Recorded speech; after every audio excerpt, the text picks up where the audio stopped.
Good morning, everybody. My name is Gregory Skinner, and yes, the inside joke there is when I go to Starbucks, they call me Jeff. No matter how many times I say my name, they call me Jeff. So Steve's in on that joke. I'm excited to talk today about transformation. Let me just share this screen. I'm excited. I'm actually really excited today to talk about transformation. The reason being is, we're probably in a dramatic time in all of our existences right now. There's so much going on in the marketplace. There's so much going on with new technologies. The way people are embracing them or rejecting them is fascinating. I don't know that we're ever going to get another time in our lifetime where so many things are happening all at once to such a great effect. So that's what I'm here to talk about today. I just want to introduce myself a little bit more formally. So, my name is Gregory Skinner. I'm a VP of Strategic Insights at a company called Escalent. Escalent is an award-winning advisory firm. So we specialize in human and market behaviors, helping companies navigate disruption and, apropos, business transformation. We operate across a whole host of different sectors, everything from pharma to financial services, but particularly we spend a lot of time in the commercial vehicle space. I have over 2 decades of expertise working in the vehicle space, particularly around advanced product planning and voice of the customer. Right now, my focus is really about being on the ground and amassing marketplace insights and helping build business strategies for companies, clients, prospective clients in the commercial space.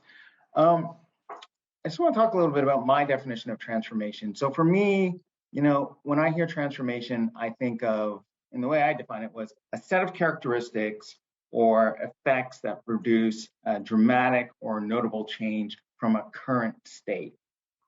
I think it's important to say this because, I differentiate this from something like transition, like a tech or a company that's transitioning or adapting or innovating. I think the difference is that fundamentally, transformation is all about something that's highly discernible. It's very discrete. Whereas these other things like transition or innovation, they're very dynamic. So in this case, we're talking about endpoints. And a really good example of this is ride sharing. I think it's the best example. So back in the day, if you picked up somebody and took them from point A to point B, you were a good Samaritan, and we called it hitchhiking. All of a sudden that went from hitchhiking into, okay, we're catching a cab, and now it's into something called ride sharing. And makes sense, right? Today, everything is about as a service. So mobility as a service, technology as a service. If we're talking about ride sharing, it would basically be picking up strangers and taking them someplace as a service. But I think the thing that makes this so interesting is that regular people can now make money at this. It's a fundamental change in the marketplace and a big way that we look at the economy and a big change in the global economy. So all the financing around it and how we perceive that idea of mobility. So that to me is a great example of transformation. But when we talk about it in the commercial space, I think we always think of things that are high intensity and instant, like big deal stuff. The best example of this has to be electrification, has to be BEVs. Really right now with the regulations that are in the marketplace or soon to come, we're talking about the mobilization of trillions of dollars. It's changed how the marketplace thinks about mobility. It changed how we think about the acceptability of climate change and whether or not you believe it, the way that people are at least talking about it and thinking about it has changed. It has changed corporate ethos. I think that's one of the biggest things. So now, when I talk to our clients or I talk to people in the marketplace, they'll say things like, the fact that part of our fleet is being turned green is a big deal because we're servicing the client and they're green and they want us to be green also. So that is a big deal transformation. But I don't want us to think about transformation as always being the big things, because sometimes it's the little things, which is again, the focus of the presentation today. So we can have low intensity things that are equally as impactful. So something that comes to mind in this case would be, let's say, configurable shelving in a truck that's up, a box truck that's up. Or probably a better example is the one that I have here, which is e-pallets. Now, you might be saying, oh, yawn, big deal. Those things have been around forever. They're not mind-blowing. They're not new. They're not really a big deal. Like, explain to me how these are transformative. But I think we have to think of it in terms of if someone can unlock the formula around something like e-pallets. So BrightDrop's taking a shot at it, and honestly, they're not going to be the only ones. But if they can unlock that formula and get it right, that is the catalyst to a big market transformation. It's going to transform, package and freight delivery. It's going to change efficiencies. It's going to change loading optimization. It's going to change storage. It's going to change tracking, package tracking.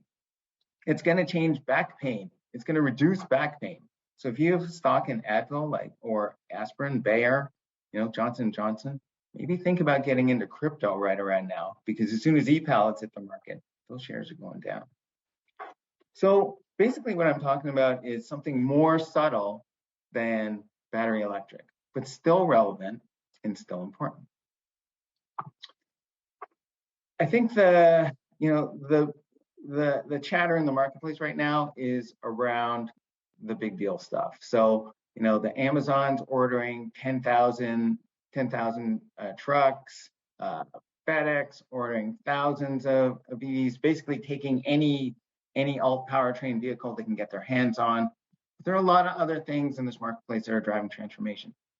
So if we go on the ground, the place where I'm spending my time, we know that 80% of all the fleets out there are made up of 40 vehicles or less. So it's not these enormous fleets that are making the big difference.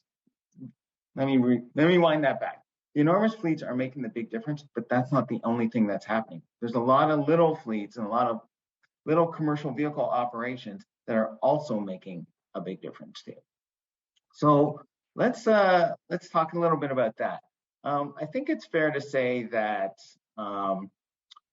when we talk about transformation, real world costs and transformation are inextricably linked.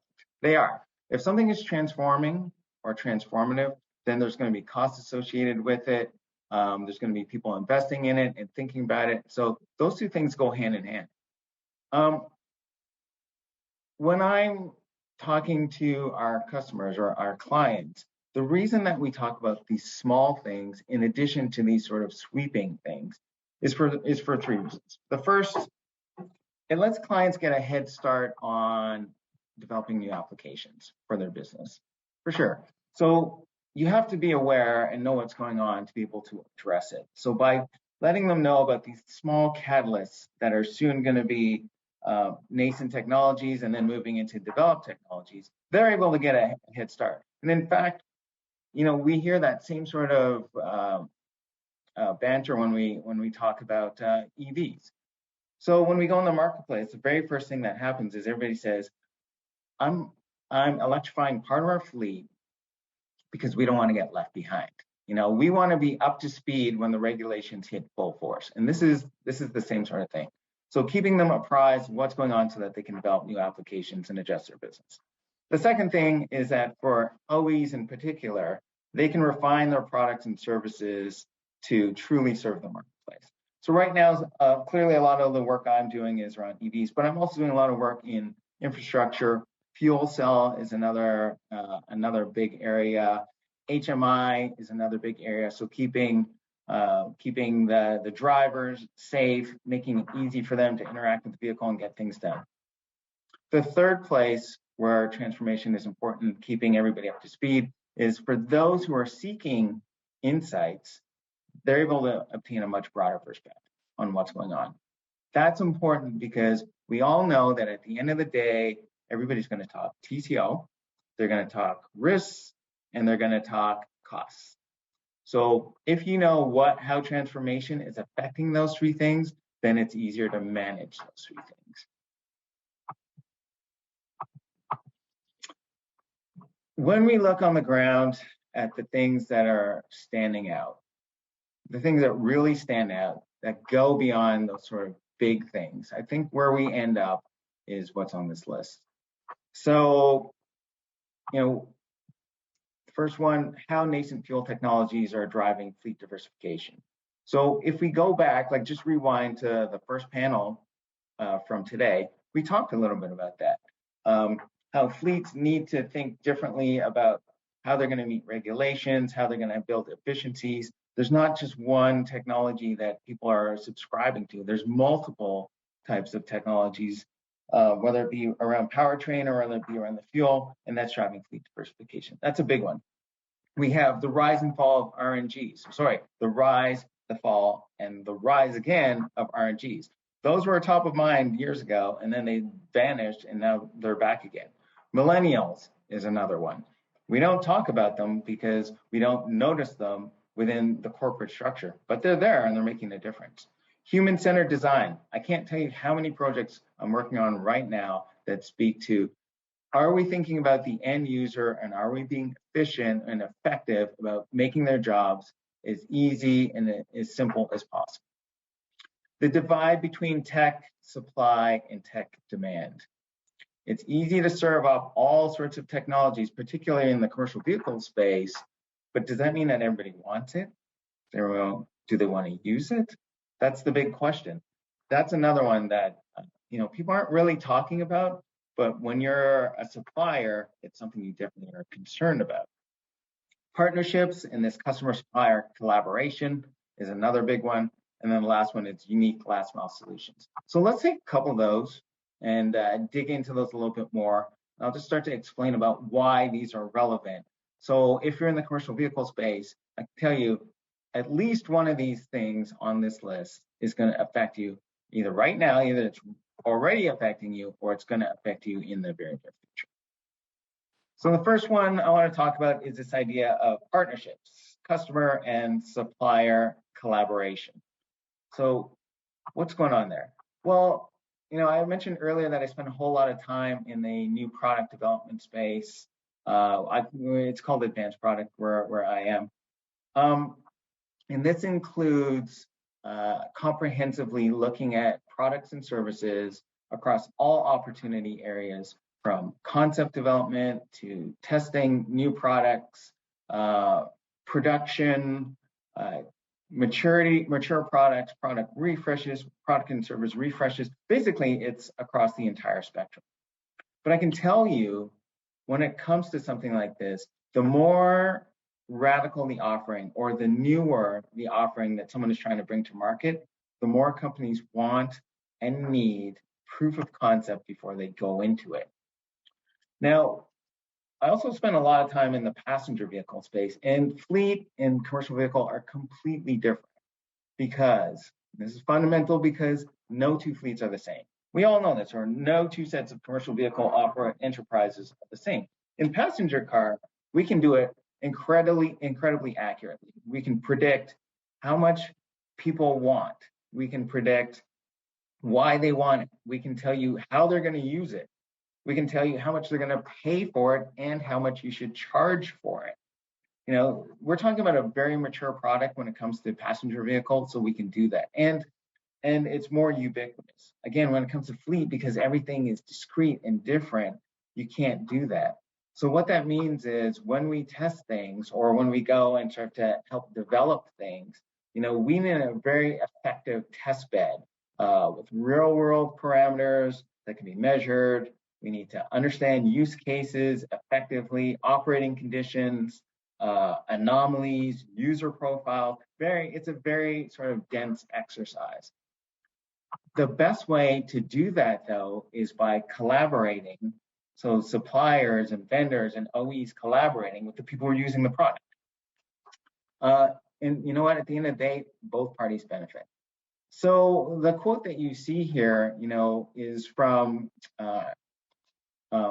one of our clients' customers. And they say, I prefer ongoing relationships with my vendors. I want and need to feel supported. I want to know that my suppliers are invested in our business outcomes. And that's no surprise.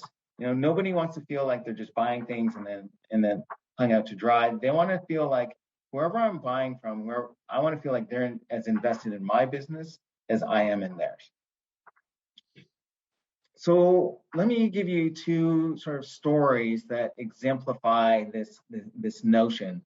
And again, these are people who we deal with on a regular basis, who we interact with so that we can understand on the ground what's happening. Like, what is it that you're doing with this equipment? Why do you need it the way it is? And what can we do to make it better? So the first one, and this isn't their trailer, by the way, but it's just to exemplify the point. The first one is a general freight company. They operate out of Louisiana. And they needed something special. They were operating reefers. They're operating a relatively small fleet. We're talking about 100 trailers, 30 or 40 power units, and they needed this special configuration on the reefers. So they go to all the major manufacturers and they say, hey, this is what we need. Can you build it for us? Well, the first thing is that everybody went, there's no supply, so you're going to have to get in line. And then the other problem is because the size of the enterprise was so small, they're not ordering 100 or 500 or 1,000 trailers at once. They're ordering in the 10. So right away they're deprioritized. So they can't get their trailers built in an effective way, and they can't get the manufacturer's attention. So the owner goes to a trade show. He meets the owner of a small trailer manufacturing company. They get to talking because they have a bunch of things in common. They get along great. The owner of the trailer manufacturer says, okay, let me take a look at the spec and see what we can do, and gets back to them and says, yeah, we can take this on. We can build you some of these trailers. So they build a few of them. The enterprise operation takes them. They love them. They work great. So from that point forward, they work together. And now that operation buys all of their trailers from that manufacturer. Here's the rub. The operation leases their equipment. So they go back to the lease company, and because the lease company is the one who handles all the purchasing and purchasing of the equipment, and then it goes to the operation. We go to the lease company and they say, this is the trailer that we want. We tried it out. Spec is great. Can you handle this? Lease company loves the trailers too, and now they offer it to all of their clients as one of the specs of the trailers that they get. So what do we have? We have a win-win-win. The manufacturer wins because all of a sudden their volume is going up. They weren't even a blip on the radar, and now all of a sudden they're doing good volumes. The operation wins because they get the trailers exactly to the spec that they want. And the leasing company wins because now, guess what? They're moving more product, and they offer a different product to all of their customers. So everybody's winning. The key here is that this would not have happened, otherwise have happened with the bigger manufacturers, because they weren't looking to collaborate. And, admittedly, it's a tough market. Everybody's just trying to supply. But to build a special spec is beyond their scope. But because this other manufacturer was willing to do that and to work in conjunction and hand in hand with the operation, now we have a new product and everybody's happy. A second story I want to tell you is about this developer of autonomous driving solutions. It's for class 8, 7, 6. So, I think there's some 5s in there. It's certainly the larger vehicle. So we're not talking, class 1 and 2 passenger car, that sort of thing. Anyways, they developed a new product, and it is now standard on box trucks for a specific OE. So we saw them at the ACT Expo and went up to talk to them. By the way, I don't know, did anybody go to the ACT Expo? Can you just show me your hands? No, don't show me your hands. I can't see because it's a virtual conference, so you don't need to show your hands. Anyways, I was at the ACT Expo with some colleagues, get to talking to this developer of autonomous driving solutions. And I don't know if you've been to ACT, but it's in Long Beach, right near the port. And so their vehicle they had put it, so it was a Class 8 tractor with a 53-foot drive van on the back, and they were driving it up and down the 710 right out of the port. So the 710 meets the 405, and this is in California, and it is a nightmare down there. Like, it is crazy down there. There are people cutting in and out. There's 1,000 trucks on the road. There's 1,000 people on the road, and their vehicles in there navigating perfectly. This thing is, it's like magic. It's operating great. Because we saw some of the video on it. We didn't get to ride on it, but we saw some of the video, and this thing looks great. And so they were telling us that people are suitably impressed with it. And as I mentioned, it's now part of the standard offerings for box trucks for one of the OEs. But they also made it explicitly clear that they're looking to collaborate with as many other OEs and operations as they can. They're looking for strategic partnerships. Why?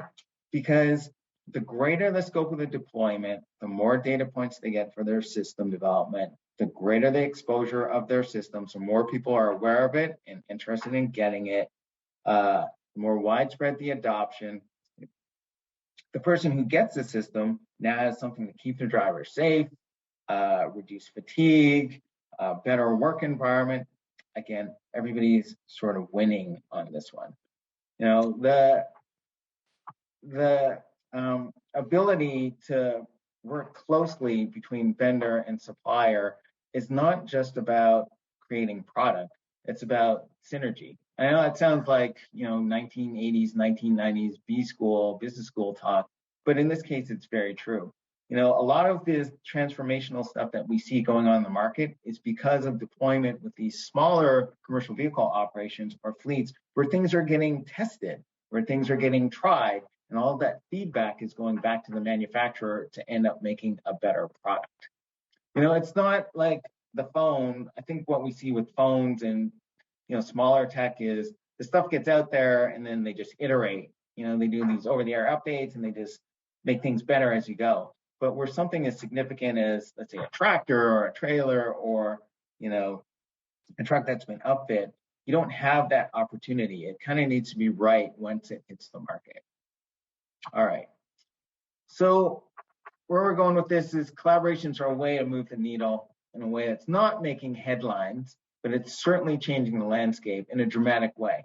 The benefits, building stronger partnerships, for sure. The next one, allowing shared knowledge for both parties to learn is huge. I can't tell you the number of people, number of fleet managers I've spoken to who said, we get smarter once we collaborate because we learn from them as much as they're learning from us. The ability to get products delivered and tailored to specific needs is a big one. And then the ability to leverage supplier expertise to help solve problems is huge. Again, because we're talking about smaller operations, they don't always have that intellectual capital available to solve big problems. Certainly, they're great at problem solving, but when you have the might of a large OE or a manufacturer behind you where you can work together to solve a problem, it's a big deal. So what we hear is, again, those operations saying things like, our work is important to us. I want our vendors to recognize that and assist us, not supply us. So we're back to that idea that holding hands is the best way sort of for everybody to benefit.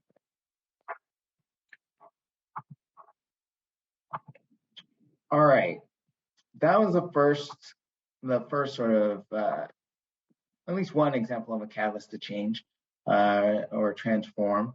The next one, I'm calling those precocious little nippers called millennials. And of course, I'm being facetious here because number one, they're not little nippers. They're actually anywhere between 26 and 41 years age. So they're not that young. They're actually quite old when you think about it, like at the top end.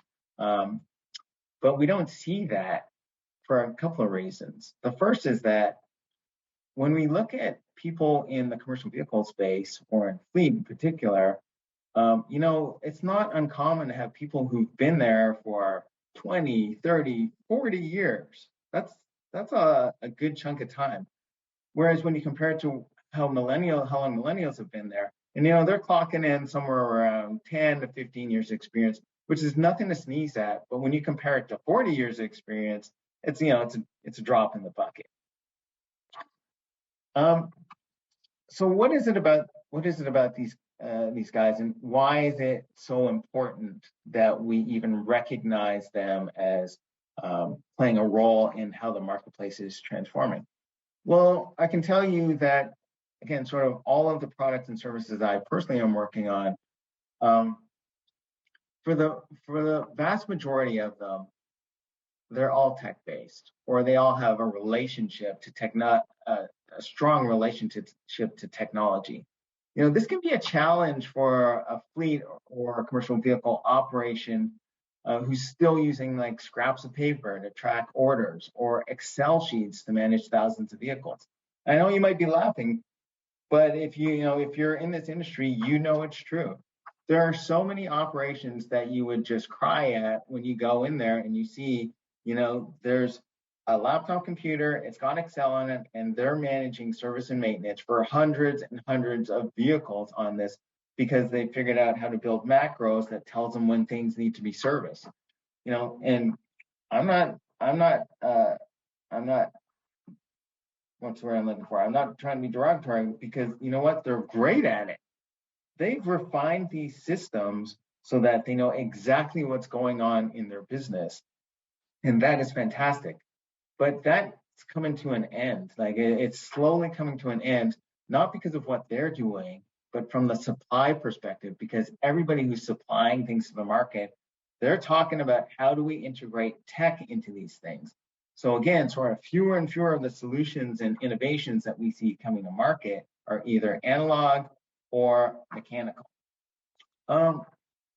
The fundamental benefit of technology is, of course, the sheer amount of data that's being collected, which allows you to build efficiencies and economies into whatever it is that you're doing.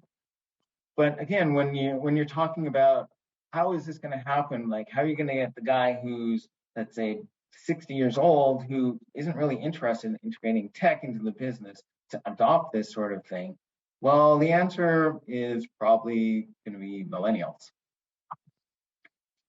When you look at their sort of key traits, this is the thing. So remember, they're not whippersnappers here. They're not young kids. They've been in business for a while. They've gone to school. They're well educated and informed.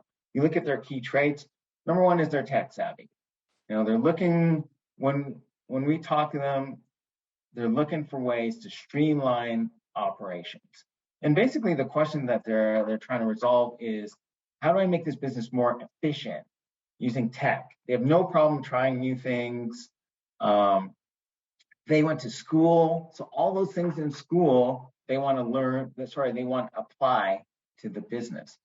And they're probably really well positioned to do that because they came out of school right at a time when technology was starting to evolve and be integrated into business. They know how to use it, and yet they're mature enough in business to apply it effectively. Their management style, self-described as transformational. What does that mean? That means keen to implement new ideas, establish new systems, and of course, leverage tech.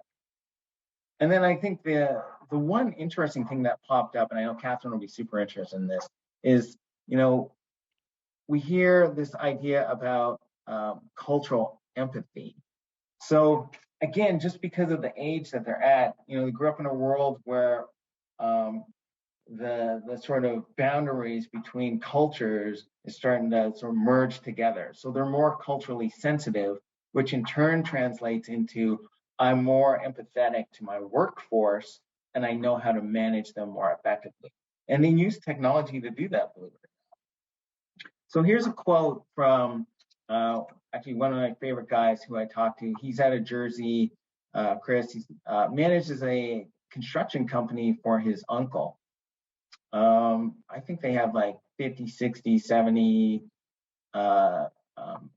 pieces of major equipment. So it's not a small operation, it's not huge, but it's not small. This is what he said. He said, young people live their life by numbers. So things like reactions and likes and views, so all those things on Facebook, they're data driven.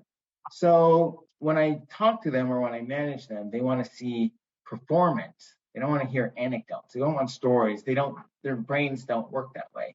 So here's a story.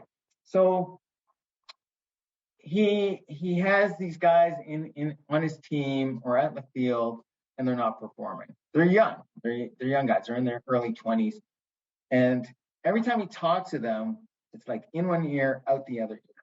So what does he do? He gathers up all the data that he can on how much gas they're using, how much fuel they're using, how much downtime they take, for their breaks and lunch, the routes that they take, and how they can be more efficient. And he presents it to them. He says, "Hey guys, this is what's going on. This is why I need you to change. This is how we're going to do it."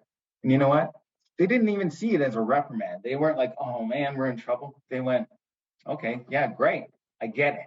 That's factual information that I can do something with. I understand what you're saying to me. Got it, boss. We're on it." And they changed. It's a success story. He's like, I got them to change because I presented them with data. The thing is, Chris isn't a millennial. He's not a Gen Z. He's a millennial. And his thing is, I love analytics. I love leveraging the numbers to make the business better. And I need ways to get all my guys on board, thinking and working effectively. And this is one of the best ways to do it. So as we move into more meaningful and strategic sort of tech-based applications, and again, that, whether it's mechanical or not, it's going to have tech attached to it. Millennials are going to be the end users who are most flexible. They're going to be the most adaptable, amenable to what's being served up. Right now, they're in a position where they're influencers. So they tell the boss or they tell the owner, this is what we need to do. But soon enough, they're going to be the ones sort of holding the purse strings, they're the ones making the major decisions. That is why it's really important to recognize them as a catalyst to transformation and change.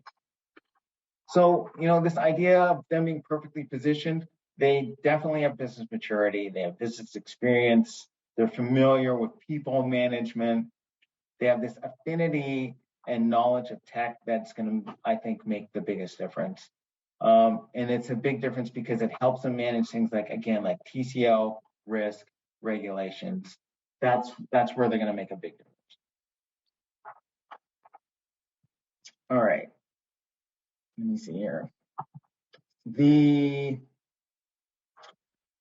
last kind of thing I want to talk about before we get into some other stuff is this idea of as fleets trying to advance, one of the big hurdles that exists, not just fleet, but certainly commercial vehicle, one of the big hurdles that it faces in this idea of transformation is this: if it ain't broke, don't fix it. And you know what? That is perfectly reasonable and understandable given the nature of the industry. There's the amount of things they have to do to integrate something as simple as, let's say, tracking into a fleet is huge. They might have to, number one, convince the owner to buy something like that. Number two, they got to convince their guys to turn it on and not block the cameras. They got to take all the data and convert it. Like, there's so many things that they have to do to what we believe is something simple and integrate that into their operation. So that's why I say, you know what, it's reasonable and understandable for a commercial vehicle operation to say, you know what, it's working just fine. Like, we don't really need to mess with it, and we don't need to try and change it, because all that's going to do is cause me a headache, give me downtime, and cost me money. I don't need to do that. So it makes perfect sense. The challenge here, though, is, whenever we think of transformation, I just want to go back to the beginning. Remember, I was talking about how when we think transformation, we think huge, like big things are happening.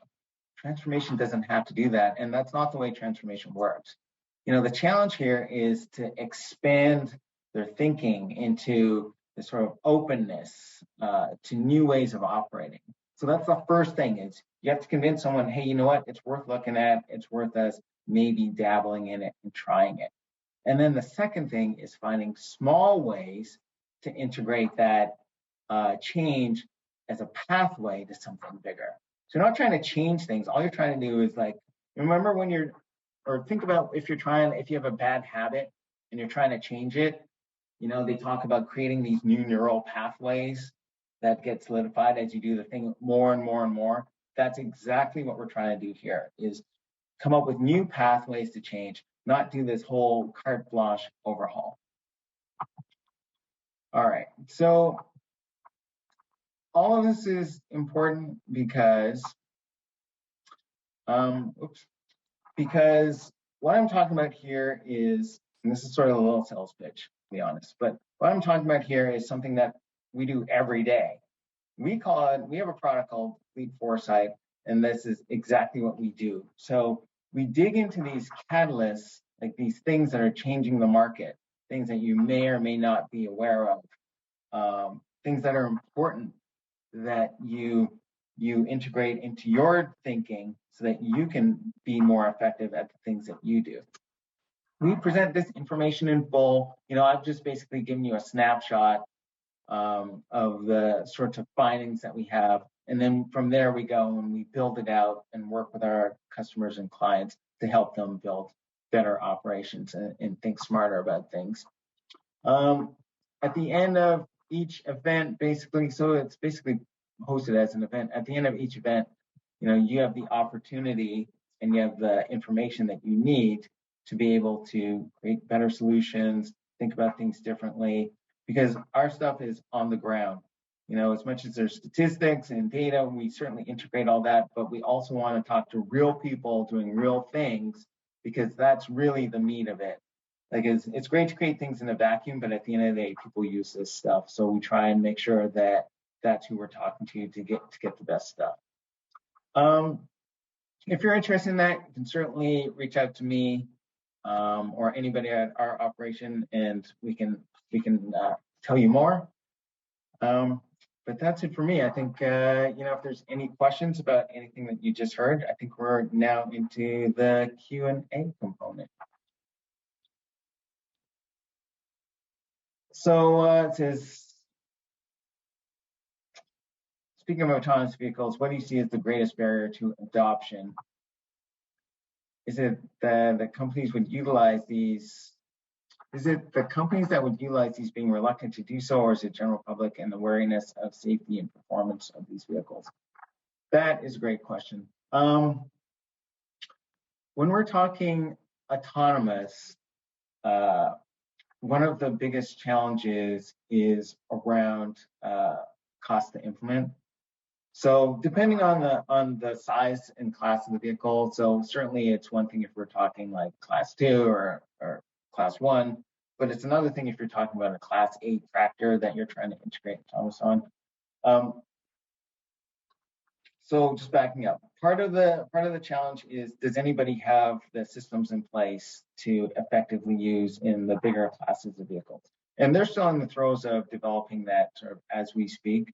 The smaller classes, of course, it's more robust and it's been more developed because it's been trialed in passenger car.